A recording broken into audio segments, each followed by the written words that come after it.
ولتكن منكم أمة يدعون إلى الخير ويأمرون بالمعروف وينهون عن المنكر وأولئك هم المفلحون. Kita akan masuk teman-teman sekalian pada kesempatan ini, semoga Allah berkahi langkah yang ketujuh dalam menyelamatkan diri dari api neraka, ya, yaitu memperbanyak istighfar. Saya akan bacakan dulu apa yang ditulis Syekh Mahmud Al-Misri hafizahullah, baru kemudian kita coba tambahkan dengan beberapa penjelasan, ya. Beliau mengangkat dalil pertama, firman Allah Subhanahu wa taala tentang istighfar ini merupakan penyebab daripada penyelamatan dari api neraka. Dalam surah Al-Anfal ayat 33. A'udzu billahi minasyaitonir rajim wa ma kana Allahu liyu'adzibahum wa anta fihim wa ma kana Allahu mu'adzibahum hum yastaghfirun. Dan Allah sekali-kali tidak akan mengazab mereka, maksudnya di sini turun kepada orang-orang Quraisy di Mekah, sedangkan kamu berada di antara mereka. Dan tidak pula Allah akan mengazab mereka sedang mereka masih meminta ampunan atau istighfar. Jadi dari ayat ini ada dua hal yang disebutkan oleh Allah Azza wa Jal menjadi penyebab seseorang selamat dari siksa Allah Subhanahu wa taala.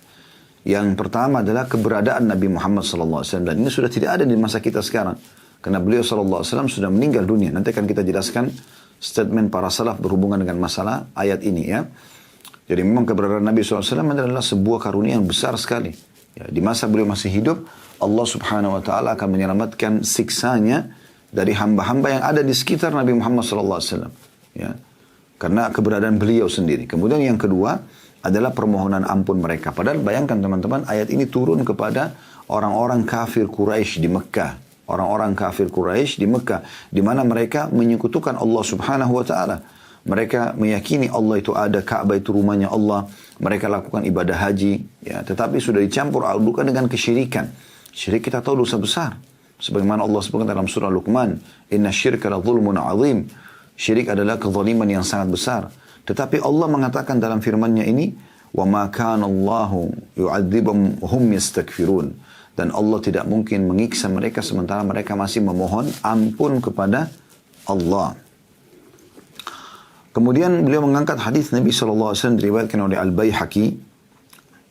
Hadis ini dihasankan oleh Al-Albani dalam Sahih Al-Jami' nomor 5955 yang berbunyi, "Man ahabba an tasurrahu sahifatuhu falyukthir fiha minal istighfar." Siapa yang ingin buku catatan amalnya membahagiakannya, maka hendaklah dia memperbanyak istighfar di dalamnya. Ya.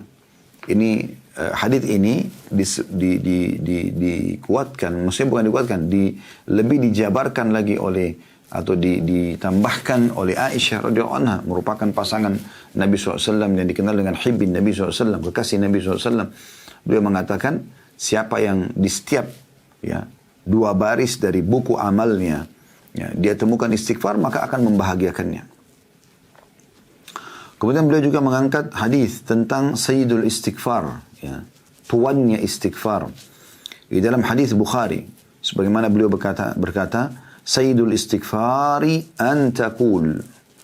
Tuannya seluruh istighfar atau istighfar yang paling utama adalah engkau mengucapkan Allahumma anta rabbi la ilaha illa anta khalaqtani, yang artinya, ya Allah, tidak ada Tuhan, ya, sesungguhnya engkau Tuhanku, penciptaku, dan tidak ada Tuhan selain engkau, engkaulah yang telah menciptakanku.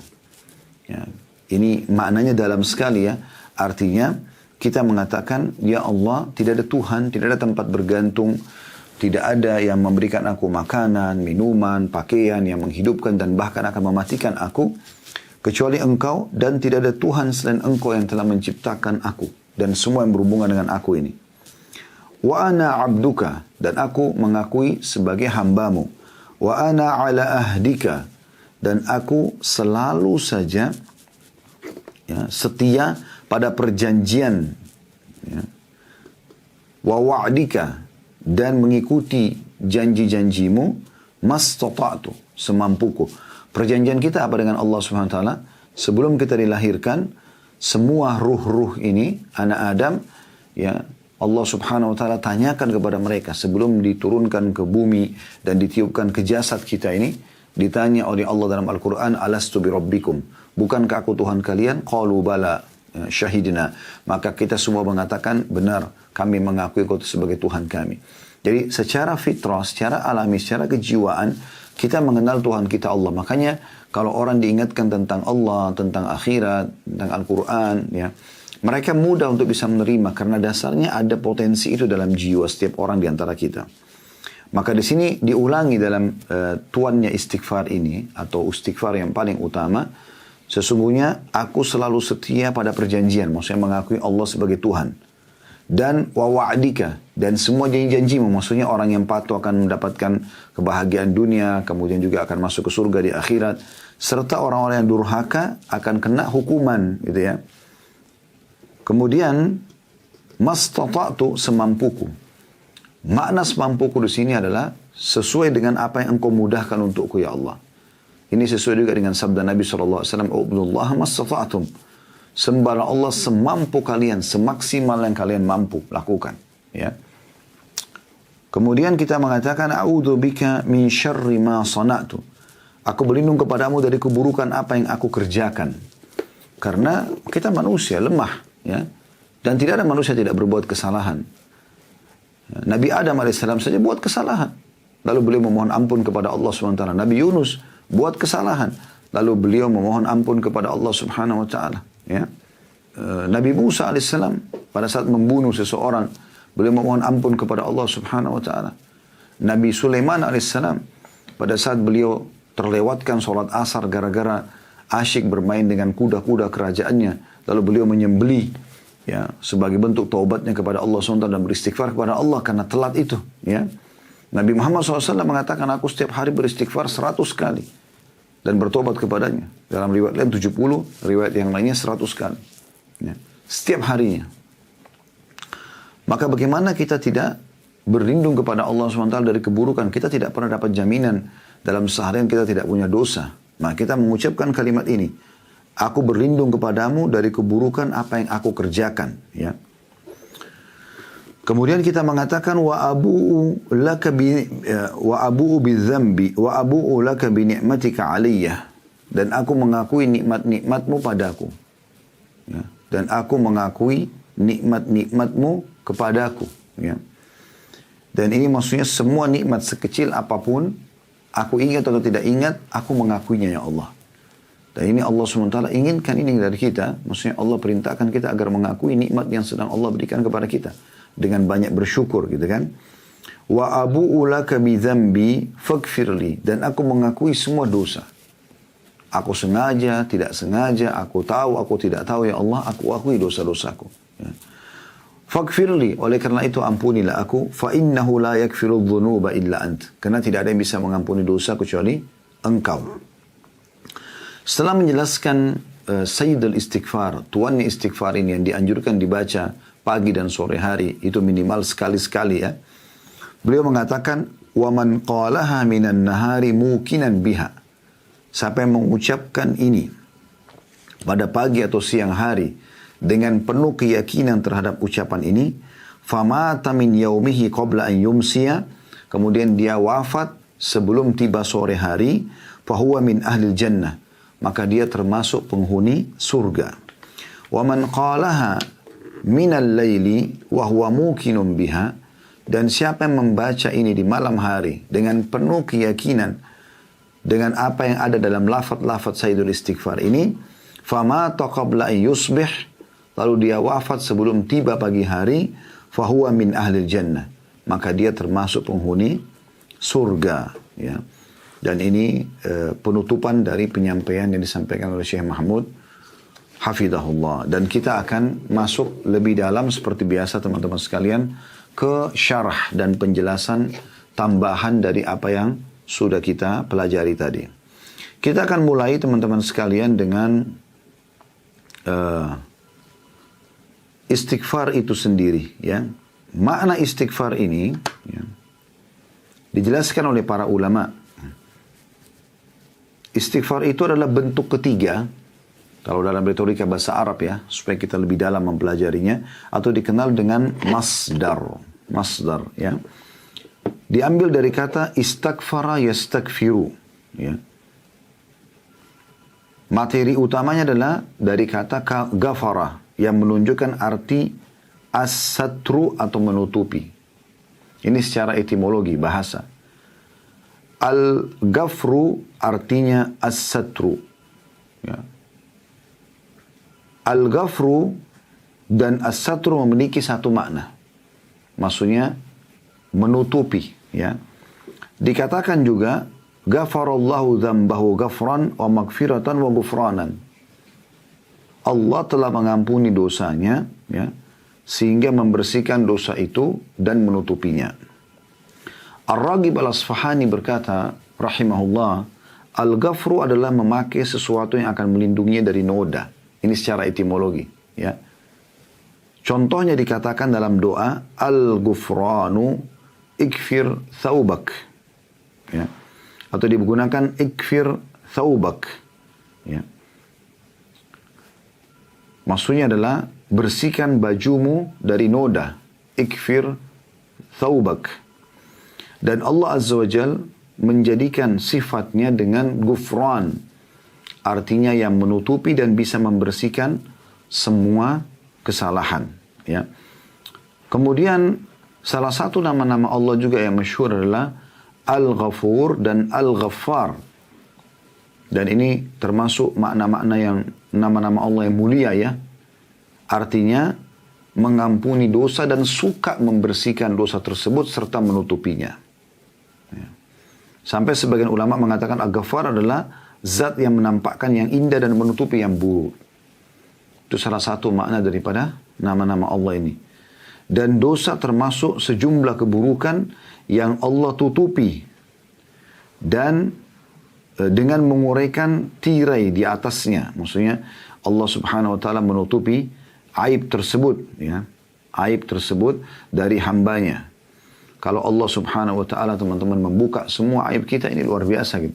Tapi Allah dengan istighfar kita, permohonan agar Allah bersihkan noda kesalahan tersebut dan tutupi, maka Allah menutupinya di dunia dan Allah juga tidak mengadabnya di akhirat. Ya. Al-Khattabi berkata, Al-Ghaffar adalah zat yang terus-menerus tidak henti mengampuni dosa hamba-hambanya. Setiap kali seorang hamba bertobat dari dosa berulang, ya, dilakukannya, setiap itu pula ampunan berulang diberikan kepadanya.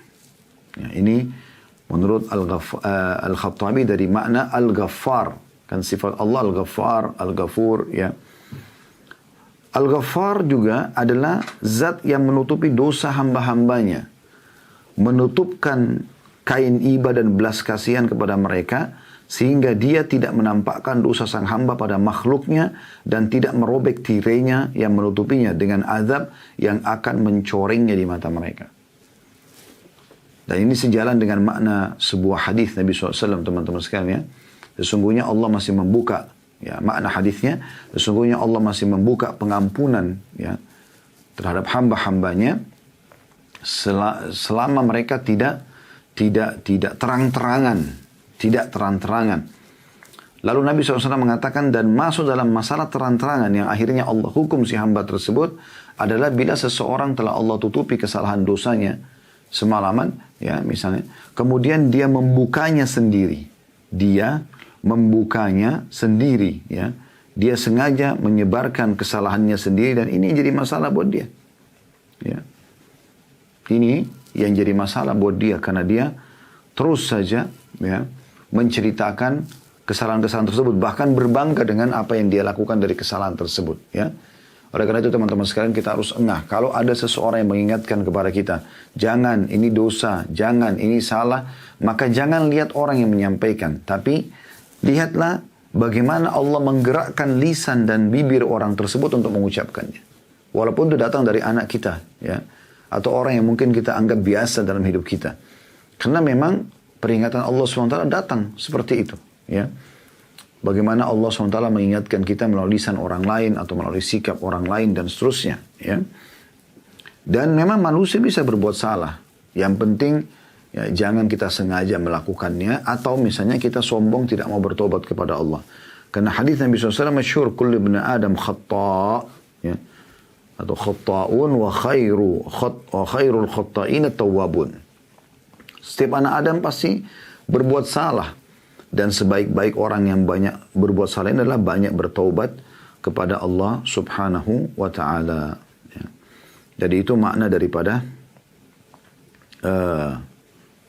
istighfar, ya, baik secara etimologi dan kalau secara terminologi, ya, itu adalah bisa dikatakan dia adalah permohonan maaf kepada Sang Pencipta Allah agar tidak dihukum dan juga, ya, agar Allah menutupi kesalahan tersebut. Ya. Dan cukup banyak ayat-ayat Al-Quran yang memerintahkan agar seseorang itu beristighfar kepada Allah Subhanahu wa ta'ala. Hanya saja teman-teman sekalian, yang perlu kita garis bawahi adalah butuh ketulusan dan keikhlasan dalam mengucapkan istighfar. Jadi bukan hanya jangan lo itu salah dosa astagfirullah, udah begitu aja. Kemudian kita tetap tidak engahkan dalam hati, enggak, jangan. Ya. Baik, kita masuk dulu teman-teman sekalian agar lebih menjelaskan masalah apa yang kita bahas dengan perkataan salah berhubungan dengan masalah kedudukan istighfar itu sendiri. Abu Musa al-Asy'ari radhiyallahu anhu berkata, dan ini yang saya katakan tadi, jabaran daripada makna ayat yang sudah kita bacakan. Dahulu kita memiliki dua pelindung dari azab. Ini beliau mengatakan setelah Nabi SAW meninggal, ya. Salah satunya telah pergi, yaitu keberadaan Rasulullah SAW di tengah-tengah kita. Dan tersisa yang satu lagi, yaitu istighfar. Apabila ia juga pergi, maka niscaya kita akan binasa. Ya. Jadi jelas sekali penyampaian beliau di sini bagaimana, ya, kita harus memperbanyak istighfar. Kalau di masa sahabat dulu ridwanullah pada saat mereka hidup, sahabat ridwanullah alaihim pada saat mereka hidup bersama Nabi SAW, mereka bisa datang kepada Nabi SAW lalu mengatakan, ya Rasulullah, mohonlah ampun untukku. Ya, itu sangat mudah dan doa Nabi SAW maka diterima oleh Allah SWT. Tapi saat kita sekarang, sudah Nabi SAW sudah meninggal, tinggal bagaimana kitanya yang beristighfar dengan tulus kepada Allah Subhanahu wa taala. Rabi' ibn Hutsaim rahimahullah, seorang ulama tabi'in masyhur, mengatakan, merendahlah kalian kepada Rabb kalian, berdoalah kepadanya dikala senggang. Ya, jadi di waktu lowang itu gunakan untuk ibadah. Supaya kita tidak disibukkan oleh syaitan dengan berita-berita atau hal-hal yang berbau dosa, ya. Maka kita menyibukkan diri dengan zikir, dengan doa, dengan baca Al-Quran. Itu waktu lowong. Sebagaimana sabda Nabi SAW, beliau mengatakan, ada dua nikmat yang banyak tertutupi dari manusia, yaitu kesehatan dan waktu lowong. Banyak orang digabungkan oleh Allah dua hal ini. Udah badannya sehat, waktu lowongnya banyak. Dia bukan gunakan justru untuk memaksimalkan ibadah kepada Allah, malah dia melakukan dosa-dosa. Dan ini keliru. Harusnya dia maksimalkan itu untuk, ya, beristighfar, ya, berdoa. Ya, kalaupun wirid ini sudah selesai, dia baca wirid yang lain. Kan banyak sekali. Ada la haula wa la quwata illa billah, ada subhanallah, alhamdulillah, wa la ilaha illallah, Allah akbar. Ada salawat kepada Nabi SAW, ada istighfar. Ya, ada subhanallahi wa bihamdi, ada subhanallahi wa bihamdi, subhanallahil azim. Ya, cukup banyak zikir-zikir adalah la ilaha illallah, wahdahu la syarika la lahul mulku wa lahul hamdu wa huwa ala kulli syai'in qadir. Dan sekian banyak yang kita bisa baca dari zikir-zikir tersebut. Lalu Rabi' ibn Hutsaim rahimahullah mengangkat hadis qudsi. Beliau mengatakan sambil membacakan hadis ini yang Nabi SAW mengatakan, ya, Allah berfirman, man da'ani fir rakha'i ajabtuhu fi syiddah.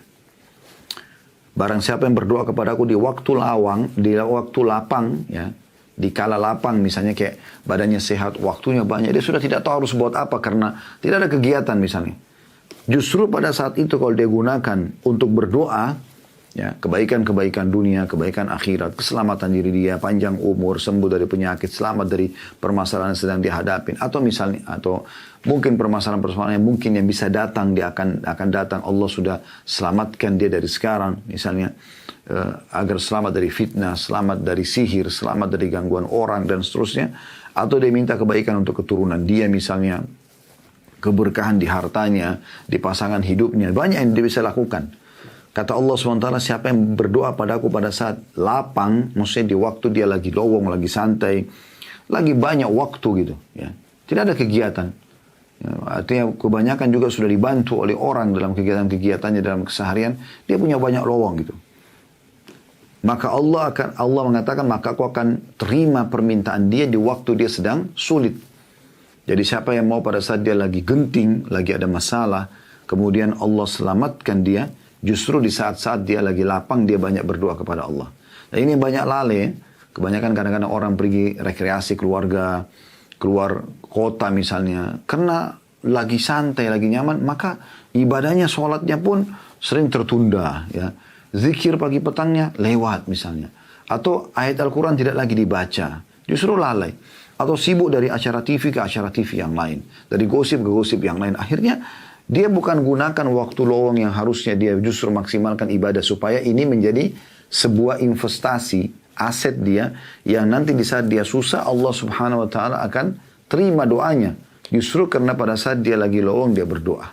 Ya. Dan Anda perlu ketahui bahwasanya berdoa agar kesehatan kita dipertahankan oleh Allah subhanahu wa ta'ala. Rezeki kita lebih diberkahi, keturunan kita, pasangan kita. Itu di saat kita lagi tidak ada masalah kita berdoa itu lebih afdal dibandingkan nanti ada masalah baru kemudian kita minta solusi atau jalan keluar kepada Allah. Karena mempertahankan nikmat adalah lebih mulia di sisi Allah subhanahu wa ta'ala sebagai bentuk syukur kita. Lalu lanjutkan hadis qudsi, wa man sa'alani a'taituhu. Dan siapa yang rutin berdoa padaku, tulus aku akan berikan kepadanya, kata Allah. Wa man tawadha'a li rafa'tuhu. Dan siapa yang merendah karena aku, Allah berikan dia kelebihan paras wajah, postur tubuh, warna kulit, rambut, apalah segala macam keturunan, pasangan, harta Allah berikan kepada dia, maka dia merendah justru. Dia enggak menghina orang lain, dia tidak menjatuhkan orang lain, dia tidak menganggap remeh orang lain, ya. Tidak sibuk dengan keadaan-keadaan orang lain, maka Allah katakan rafa'tuhu, aku akan angkat derajatnya. Wa man tafarraga li rahimtuhu. Dan siapa yang meluangkan waktu khusus beribadah kepadaku, maka aku akan kasihi dia. Dan yang terakhir, wa man istaghfarani ghafartu lahu. Dan siapa yang memohon ampun ya kepadaku, maka aku akan memaafkan kesalahan-kesalahannya. Ini diambil dari kitab Minhajus Salihin, Minhajus Salihin. Ya. Itu di halaman 951. Ibnul Jauzi rahimahullah juga berkata, Iblis berkata, aku membinasakan anak cucu Adam dengan dosa. Terus dibisikin dosa-dosa di dalam hatinya, di telinganya, di fikirannya. Aku membinasakan anak cucu Adam dengan dosa dan mereka membinasakanku dengan istighfar dan la ilaha illallah.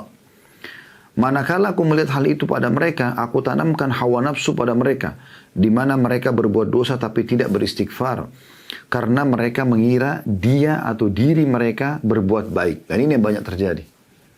Dia gosipin orang, dia sibuk dengan aib orang, dia sibuk dengan mengambil hartanya orang lain, atau apa saja, tapi dia pikir dirinya tidak buat salah, padahal sudah jelas-jelas salah gitu. Ya. Tapi dia terus saja disemangati oleh syaitan seakan-akan tidak sedang berbuat kesalahan. Qatadah rahimahullah berkata, Al-Quran menunjuki kalian penyakit dan obat penyakit kalian. Al-Quran menunjukkan kalian penyakit kalian. Permasalahan inti kalian adalah Al-Quran sudah jelaskan. Dan Allah berikan juga penyembuhnya. Ya. Penyakit kalian adalah dosa. Semua jenis dosa adalah penyakit. Dan obat penyembuhnya adalah istighfar. Obat penyembuhnya adalah istighfar. Ali radhiyallahu anhu berkata, yang aneh adalah orang yang binasa padahal keselamatan ada bersamanya. Yang aneh adalah seseorang itu binasa, bisa Allah hukum, padahal keselamatan ada bersamanya. Lalu beliau ditanya, apa keselamatan yang Anda maksudkan? Kata Ali, istighfar. Memohon ampun dan ditutupi aibnya oleh Allah. Beliau juga mengatakan, tidaklah seorang hamba diilhami oleh Allah subhanahu wa ta'ala untuk istighfar, sementara dia berkehendak untuk mengazabnya. Jadi kalau ada orang yang Allah mudahkan lisannya mengatakan, astagfirullah wa atubu ilaih, itu tidak mungkin Allah akan menyiksanya karena Allah mudahkan untuk dia beristighfar. Hanya saja perlu digarisbawahi teman-teman sekalian, bedakan antara dosa-dosa kita kepada Allah Azza wa Jal dengan dosa kita kepada manusia. Kalau dosa kita kepada Allah subhanahu wa ta'ala, sebagaimana kami sudah singgung tadi di awal-awal bahasan kita, misalnya orang tidak sholat, ya, orang membengkalikan hak Allah SWT. Dia kalau bertobat, Allah Maha Pengampun. Kalau sudah kita jelaskan sifat Allah, Ghafur, Ghaffar, yang suka terus memaafkan hamba-hambanya sebagaimana Khattabi sudah jelaskan tadi rahimahullah. Ya, tetapi kalau dosa berhubungan dengan makhluk, hamba Allah durhaka dengan orang tua, ya, membengkalikan hak anak, membalikan hak ke pasangan, suami, istri, ya, bawahan, ya, misalnya, atau atasan, ya, pimpinan atau masyarakat, ya, dia membengkalikan, maka ini berbeda. Karena selain bertobat kepada Allah, dia juga harus memberikan hak orang tersebut. Kalau dia merusak citranya, nama baiknya, menyebarkan aibnya, dan seterusnya, dia harus memohon keridhaannya. Kalau dia mengambil barang, maka dia harus mengembalikan barang yang sudah dia curi, ya, yang dia ambil misalnya. Maka ini termasuk hal yang mendasar, ya. Jadi ini hati-hati sekali, karena banyak orang subhanallah di kantor misalnya, mereka anggap dirinya tidak buat dosa, tapi sebenarnya mereka berbuat dosa dengan cara misalnya menggunakan fasilitas kantor tanpa izin pemilik kantor misalnya, atau pemilik perusahaan, atau misalnya dia, ya, menceritakan tentang atasannya, ya, gosipin orang di belakang, ini juga dosa, gitu. Tanpa dia merasa diri berbuat salah, ini keliru, ya, ini bahaya sekali. Banyak orang seperti itu. Atau misalnya dia mengambil data-data di kantor, data-data yang dia ambil, kemudian dia keluar dari kantor, lalu dia mengambil, mencuri data-data tersebut. Nah, ini semua dengan menganggap itu adalah hak dia, walaupun cuma data konsumen misalnya, kan gitu. Jadi kita tidak perlu teman-teman sekalian melakukan perbuatan-perbuatan ini. Banyak orang tidak sadar, dia pikir kalau mencuri itu hanya sekedar mengambil fisik barang gitu, uang kah misalnya, dompet kah, HP kah, baru dianggap mencuri. Padahal sebenarnya mengambil data-data juga ini adalah mencuri namanya, ya, mencuri, dan itu tidak dibolehkan sama sekali, hukumnya haram dalam Islam, ya. Ini contoh-contoh saja. Begitu juga saya pernah sampaikan tentang masalah orang berumah tangga. Jangan pernah sibuk mengambil tugas malaikat. Sudah ada Raqib dan Atid, ada malaikat, walaupun sebagian ulama mengatakan ini bukan nama malaikatnya. Yang jelas Allah, ya, menitipkan ada 2 malaikat yang sudah masyhur, gitu kan, yang mereka satu mencatat amal baik, satu mencatat amal buruk. Lalu kenapa kita sibuk untuk mengambil tugas para malaikat ini?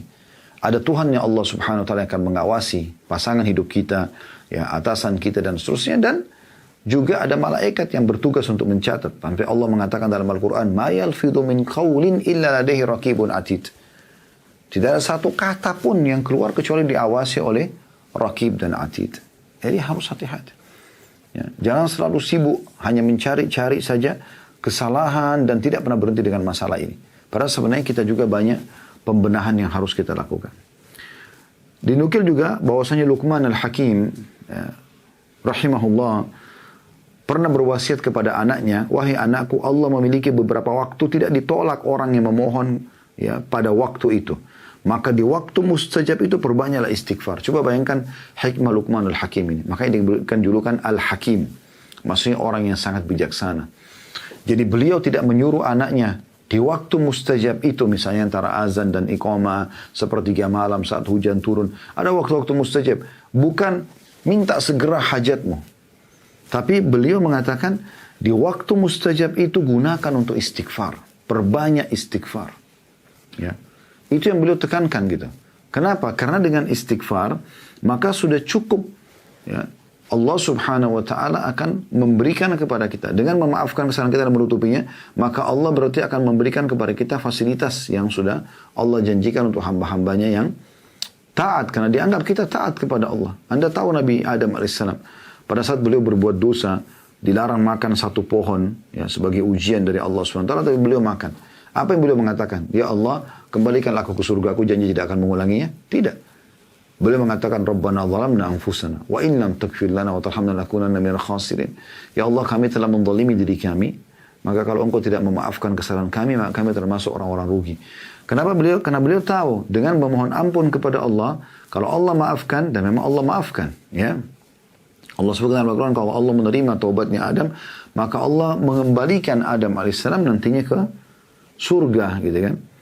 Begitu juga dengan Nabi Yunus alaihissalam. Anda tahu pada saat dia tinggalkan kaumnya dari wilayah Nainawah, ya, satu kaum yang didakwahi oleh Nabi Yunus alaihissalam sebelum tiba masa di mana beliau harus meninggalkan, beliau sudah meninggalkan dengan harapan mendapatkan lokasi dakwah baru karena kaum ini tidak mau menerima. Ya, menurut pandangan beliau tapi akad antara para nabi-nabi dan rasul dengan Allah SWT adalah mereka tidak boleh meninggalkan lokasi dakwah sampai ada perintah untuk meninggalkannya, walaupun harus dibunuh oleh kaumnya. Contoh kasus yang kita tahu, Nabi Yahya alaihissalam dibunuh oleh Bani Israel. Ya. Tapi karena memang belum ada perintah, tidak ada perintah Allah untuk meninggalkan kaumnya, maka dia sampai dibunuh pun dia bertahan gitu. Tapi Nabi Yunus meninggalkan alaihissalam. Lalu kemudian beliau ditelan oleh ikan paus dalam kisah masyhur. Apa yang beliau katakan? Ya Allah, keluarkan aku dari mulut ini. Ikan ini? Tidak. Beliau cuma mengatakan, La ilaha illa anta subhanaka inni kuntu minadh dhalimin. Satu rangkaian mohon ampun ini, tidak ada Tuhan yang berhak disembah kecuali Engkau, maka aku termasuk orang-orang zalim. Maksudnya aku buat dosa ya Allah. Udah dia buat pengakuan, dia buat salah, maka terus dia ulangi sampai akhirnya Allah keluarkan dia, dan tidak cukup sampai di situ. Istighfar ini mengembalikan semua nikmat. Allah berikan hidayah seluruh kaumnya. Satu Nainawa masuk Islam pada satu di atas 100.000 orang Allah sebutkan dalam Al-Quran. Dan pada saat itu pun Nabi Yunus AS kembali dalam kondisi kaumnya sudah beriman, dan beliau tinggal mengajak mereka untuk istiqamah dalam mengerjakan ketaatan-ketaatan kepada Allah Subhanahu wa taala. Ya. Aisyah berkata radhiyallahu anha, ya, sesungguhnya Allah menyiapkan istana di surga atau tubah, ya, bagi orang yang banyak istighfar dalam buku catatan amalnya. Abu Minhal berkata rahimahullah, tidak ada seseorang hamba didampingi dalam kuburnya oleh pendamping yang lebih dicintai daripada istighfar.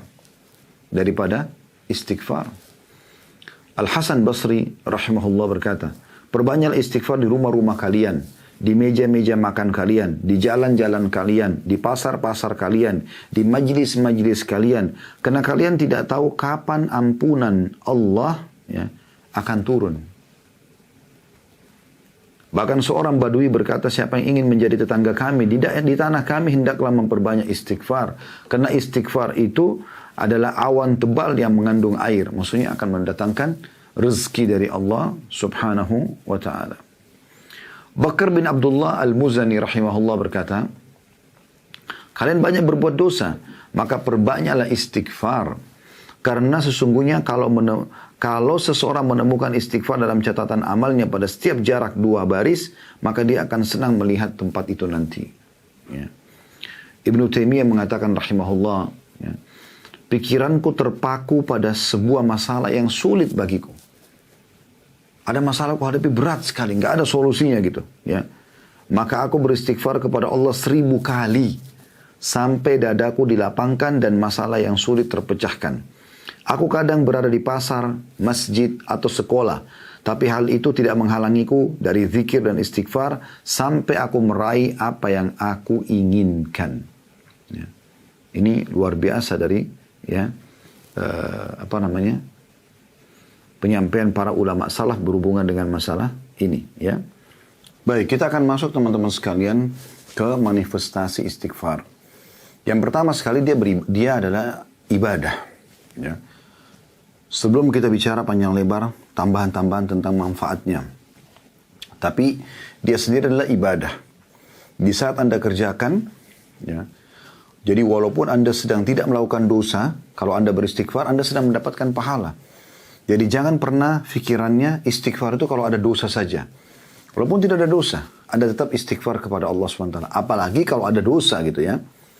Dan itu Allah subhanahu wa ta'ala mengingatkan kepada Nabi Muhammad SAW, Nabinya Muhammad SAW manusia yang mulia. Tapi perhatikan apa Allah katakan dalam Al-Quran. Dalam surah Al-Mu'min ayat 55. Surah Al-Mu'min ayat 55. A'udhu billahi minasyaitanir rajim. Fasbir inna wa'adallahi haqqun wastakfir li dhanbika wasabbih bihamdi rabbika bil ashi wal ibkar. Artinya, maka bersabarlah kamu hai Muhammad dalam menyampaikan agama ini dari gangguan-gangguan orang. Ya. Bersabarlah. Karena sesungguhnya janji Allah itu benar. Apa yang kamu sampaikan benar. Apa yang Allah janjikan bagi orang yang beriman dan patuh. Benar. Orang yang sabar dari cobaan. Benar. Semuanya benar. Ya. Dan mohonlah ampun untuk dosamu. Nah, para Nabi SAW di sini bisa kita bahasakan dosa beliau sudah diampuni Allah SWT pun ada. Tapi Allah mengatakan, wastaghfir li dzambika, dan mohon ampun atas dosa-dosamu dan bertasbihlah ya kepada Tuhanmu pada waktu petang dan pagi. Kemudian juga Allah menyebutkan tentang Nabi Muhammad SAW. Kalau Nabi Muhammad SAW saja diperintahkan begini, apalagi kita gitu ya. Dalam surah Muhammad, surah yang menceritakan atau mengatasnamakan nama beliau, surah nomor 47 dalam Al-Quran, ayat 19. Anda yang ikuti acara ini bisa buka di aplikasi Al-Quran, surah Muhammad ayat 19. A'udzu billahi minasyaitonir rajim. Fa'lam annahu la ilaha illallah wastaghfir li dzambika walil mu'minina wal mu'minat wallahu ya'lamu mutaqallabakum wa mathwaakum. Artinya, ketahuilah bahwa sungguhnya tidak ada Tuhan yang berhak disembah kecuali Allah. Tidak usah lagi bergantung, memohon, meminta, ya berlindung kecuali kepada Allah. Dan mohonlah ampun bagi dosamu, hai Muhammad. Dan juga dosa orang-orang mukmin laki-laki dan mukminah perempuan. Dan Allah mengetahui tempat kamu berada dan tempat tinggalmu. Ya. Saksi bahasan kita bagaimana Allah subhanahu wa ta'ala memerintahkan Nabinya Muhammad SAW istighfar. Selain mohon istighfar kepada Allah, istighfar juga untuk orang-orang beriman. Ya. Begitu juga Allah sebutkan dalam surah An-Nasr ayat 3. Masih juga ya, khitab atau pembicaraan ditujukan kepada baginda Nabi SAW. Fasabbih bihamdi rabbika wastaghfirhu innahu kana tawwaba. Bertasbihlah dengan memuji Rabb Muhammad dan mohonlah ampun kepadanya. Sesungguhnya dia maha menerima taubat. Ya, maha menerima taubat. Dalam surah An-Nisa ayat 106 Allah juga mengatakan wastaghfirillah innallaha kana ghafurur rahima. Mohonlah ampun kepada Allah, sesungguhnya Allah Maha Pengampun lagi Maha Penyayang. Ya. Jadi Allah Subhanahu wa taala memerintahkan istighfar ini memang bukan di saat ada dosa saja, ya. Tetapi memang setiap saat karena dia ibadah.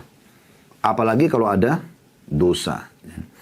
Dan juga Allah subhanahu wa ta'ala ya, memerintahkan kita semua orang beriman dalam surah Al-Muzammil ayat 20 agar memperbanyak istighfar kepada Allah. Sibukkan terutama di waktu lowong, saudaraku seiman. Nanti ada saatnya di mana Anda sibuk, Anda tidak bisa beristighfar, tidak bisa berzikir kepada Allah SWT. Justru waktu lowong itu gunakan lisan, jangan diam, selalu berzikir. Yang berbunyi dalam surah Al-Muzammil ayat 20, wastaghfirullah innallaha ghafurur rahim. Dan beristighfarlah kalian semua kepada Allah. Ada dosa atau tidak ada dosa menurut pandangan Anda atau menurut pandangan kalian. Sesungguhnya Allah Maha Pengampun lagi Maha Penyayang. Dan Allah menyuruh kita bersegera dalam istighfar. Ya. Sekali lagi, ada dosa atau tidak ada dosa dalam pandangan kita, selalu perbanyak. Dan Allah janjikan ya, dengan istighfar itu kita bisa segera bisa mengejar surga yang Allah janjikan. Dalam surah Al-Imran 133. A'udzu billahi minasyaitonir rajim wasari'u ila magfiratin min rabbikum wa jannatin arduhas samawati wal ardu iddat lil muttaqin.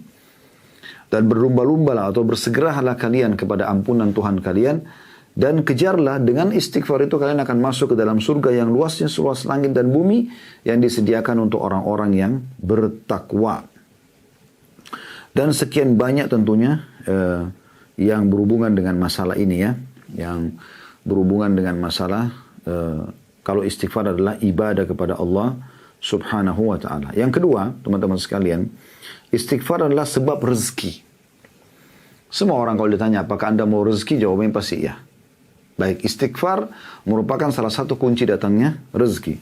Allah sebutkan dalam Al-Quran, dalam surah Nuh, ayat 10 sampai ayat 12, yang berbunyi, A'udzu billahi minasyaitonir rajim, faqultu astaghfiru rabbakum innahu kana ghaffara.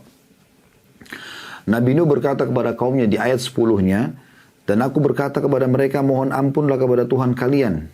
Apa manfaatnya? Ya, sesungguhnya Dia Allah Maha Pengampun. Ya. Manfaatnya di ayat 11 dan ayat 12. Yursilis sama alaikum midrara. Maka Dia akan menurunkan untuk kalian hujan yang lebat.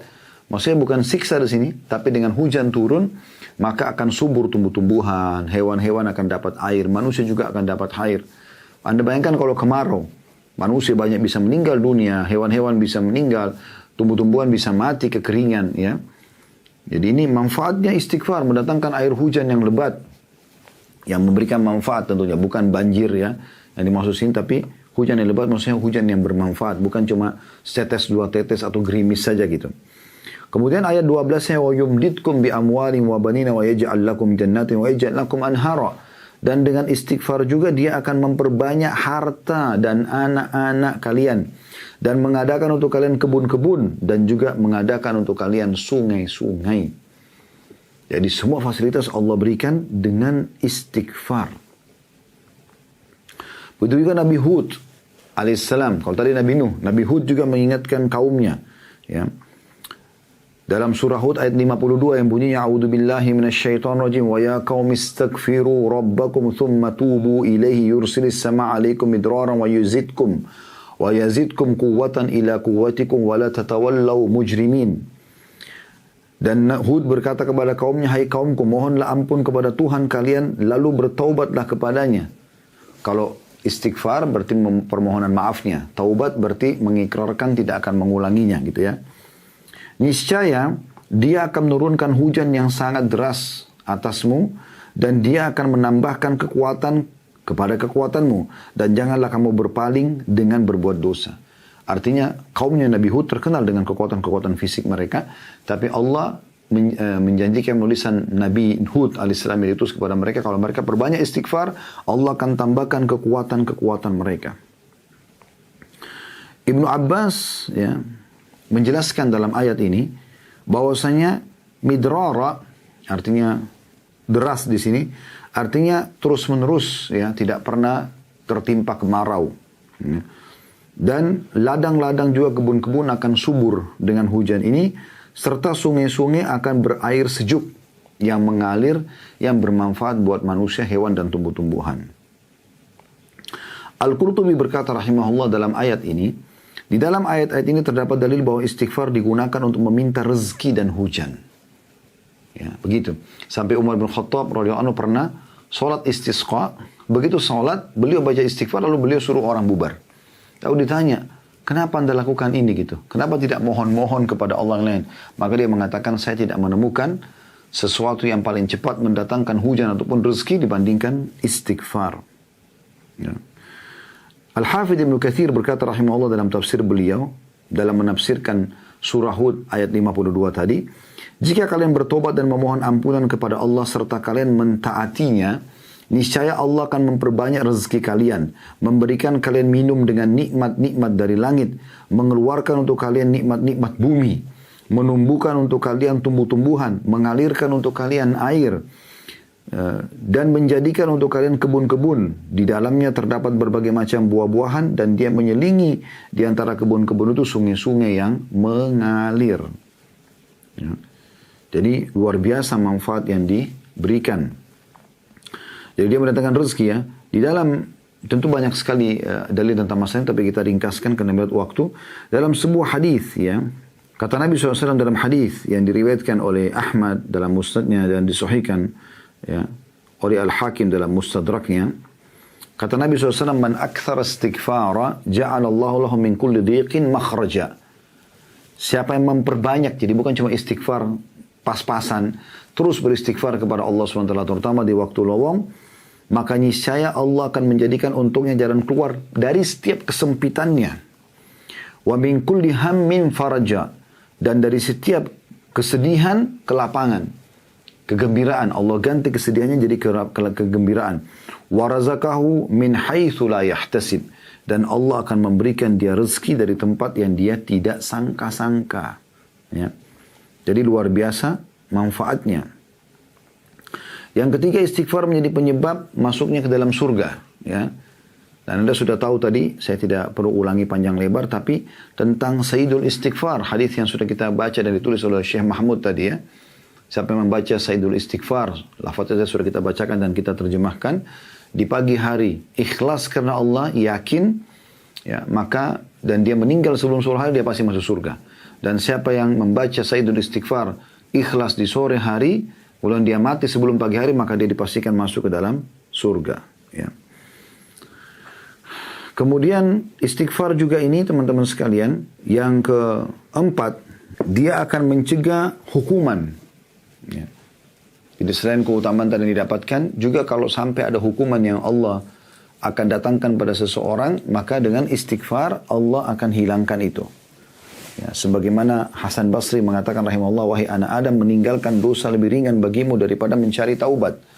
Dan itu akan memudahkan agar siksa Allah tidak datang kepada kalian. Ya, karena memang orang kalau berbuat dosa mirip dengan orang melakukan pelanggaran di perusahaan, maka bisa saja teman-teman sekalian dia malah dihukum oleh pemilik perusahaan tersebut, kan begitu.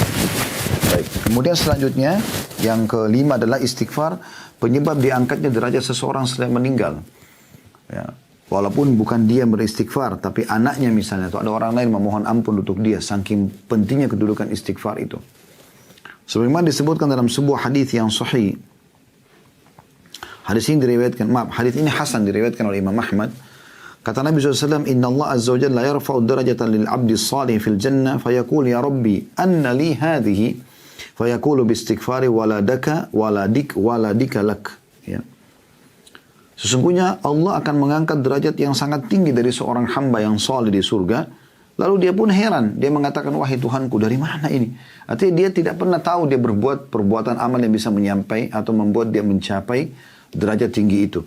Maka kata Allah SWT, ini adalah istighfar anakmu untukmu. Ya.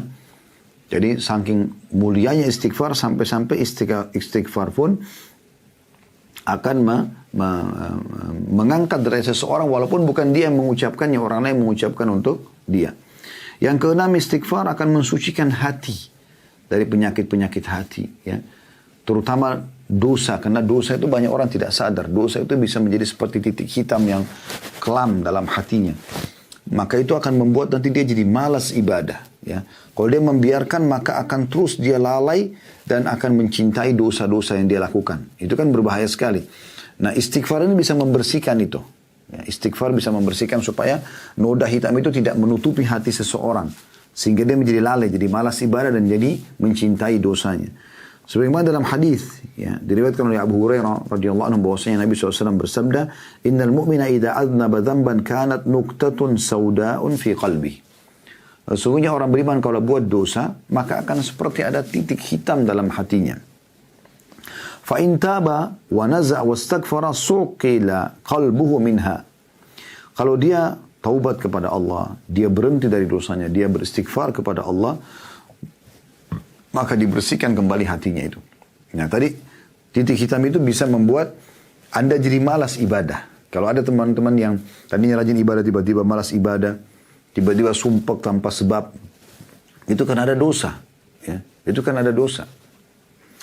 Kemudian dikatakan fa in zada zadat hatta taghfula qalbuhu. Dan kalau dia tidak beristighfar, tidak meninggalkan dosa itu, malah dia ulangi lagi dari gosip ke gosip, ya. Dari aib orang ke aib orang lain, dari mencuri ke mencuri yang lain, dari riba ke riba yang lain, dari zina ke zina yang lain, dan seterusnya, maka akan sampai menutup hatinya. Dan kalau sudah menutup hatinya jadi hitam hati tersebut, maka dia akan lalai dari ibadah, malas sekali ibadah, ya. Dan juga akan menyukai dosa. Jadi terbiasa setiap hari melihat dosa itu. Ya. Kapan seseorang dari kita sudah suka dengan gosip terus, ya, dengan tontonan, dengan ini, berarti ada masalah ini. Karena kita tahu itu pelanggaran agama sebenarnya.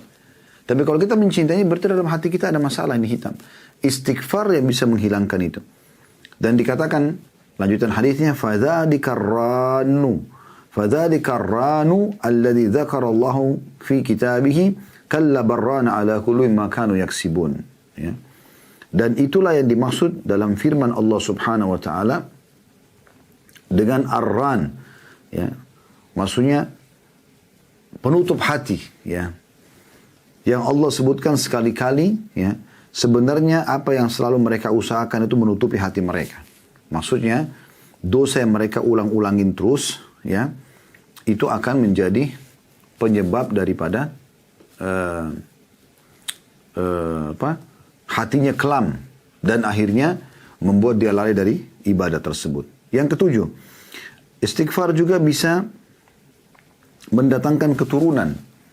Walaupun dalilnya tadi sama surah Nuh ayat 10 sampai ayat 12. Tapi ada juga sebuah riwayat disebutkan oleh Abu Hanifah rahimahullah dalam musnad beliau, walaupun ini sebenarnya jarang dibaca atau dalam diangkat susunan. Jadi Abu Hanifah juga punya buku hadis ya. Dan beliau mengangkat salah satu hadis bahwasanya ada seseorang sahabat ya datang kepada Nabi SAW lalu mengatakan, ya Rasulullah, sesungguhnya saya ini, ya dia mengatakan saya ini sudah lama menikah tapi tidak punya keturunan, gitu. Ya. Lalu beritahukan kepada saya amalan, kata Nabi SAW, mana kau dari dua amal yang akan memudahkan keturunan untukmu. Maka dia mengatakan, apa itu ya Rasulullah? Kata Nabi SAW, sedekah dan istighfar. Maka orang itu pun mengamalkan secara rutin sedekah setiap hari dan memperbanyak istighfar. Ya. Lalu kata para sahabat yang meriwayatkan hadis ini, kami pun menyaksikan orang tersebut, Allah SWT berikan banyak sekali keturunan dari istighfar dia. Dan terlalu banyak kisah-kisah yang sahih yang berhubungan dengan jalan keluar yang Allah berikan dari perbanyaknya istighfar seseorang dari dosa-dosa yang dia lakukan. Tapi Anda bisa perhatikan dalam kehidupan sehari-hari, Anda akan lihat insya Allah hasil daripada istighfar tersebut. Intinya istighfar tidak akan mendatangkan sesuatu kecuali kebaikan saja. Kebaikan saja.